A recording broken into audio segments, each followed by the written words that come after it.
नमस्कार दोस्तों, आज हम आपके लिए वट सावित्री व्रत की कथा लेकर आए हैं। कथा सुनने से पहले आइए पहले इस व्रत के महत्व को जान लेते हैं। इस दिन सुहागिन महिलाएं 16 श्रृंगार करके वट वृक्ष की पूजा अर्चना करती हैं और अपने पति की लंबी आयु तथा सुखी वैवाहिक जीवन के लिए प्रार्थना करती हैं। धार्मिक मान्यताओं के अनुसार वट सावित्री व्रत के दिन स्नान तथा दान करना बहुत फलदायी होता है।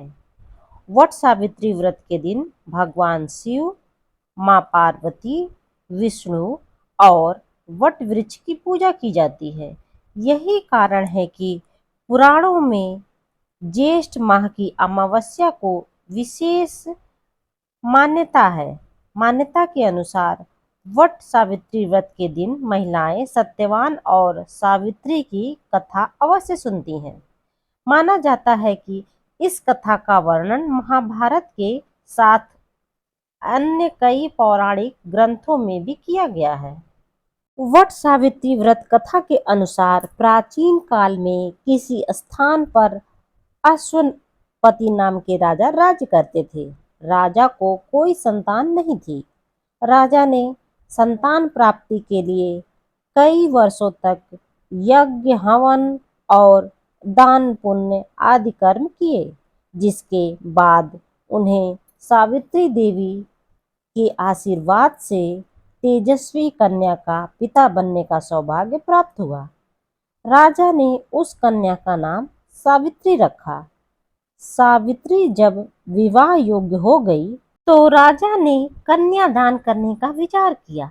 राजा ने अपनी कन्या के लिए सुयोग्य वर खोजने का कार्य राजकुमारी को सौंप दिया।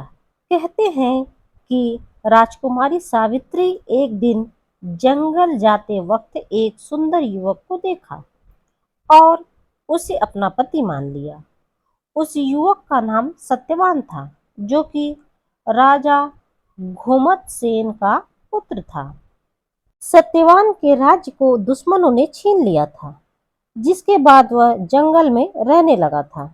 नारद जी को जब सावित्री के विवाह का पता चला तो वे अश्वपति के घर पहुंचे। नारद जी ने राजा से कहा कि सावित्री ने अपने पति के रूप में जिस युवक को स्वीकार किया है वह गुणी, बलवान और पवित्र है, लेकिन उसकी उम्र कम है। उसकी मृत्यु बहुत जल्द हो जाएगी।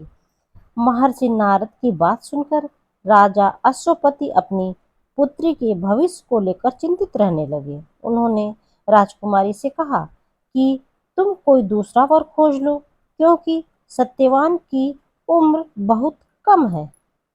राजकुमारी ने जब इसका कारण पूछा तो राजा ने अपनी बेटी को नारद जी द्वारा बताई गई पूरी बात बता दी।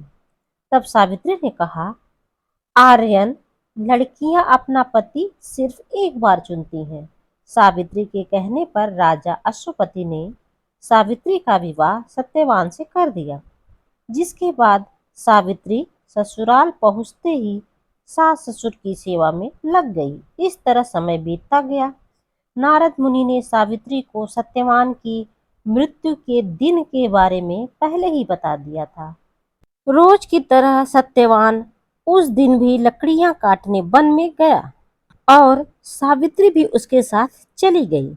सत्यवान लकड़ी काटने के लिए पेड़ पर चढ़ने लगा। जैसे ही उसके सिर में तेज दर्द हुआ और वह सावित्री की गोद में सिर रखकर सो गया।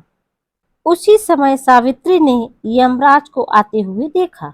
यमराज सत्यवान के प्राण को लेकर जाने लगे। सावित्री ने भी उनका पीछा किया। यमराज ने सावित्री को समझाने की बहुत कोशिश की, लेकिन सावित्री नहीं मानी। यमराज ने सावित्री को कई वरदान दिए, लेकिन सावित्री ने जिद नहीं छोड़ी। आखिरकार यमराज को सत्यवान के प्राण भी वापस करने पड़े।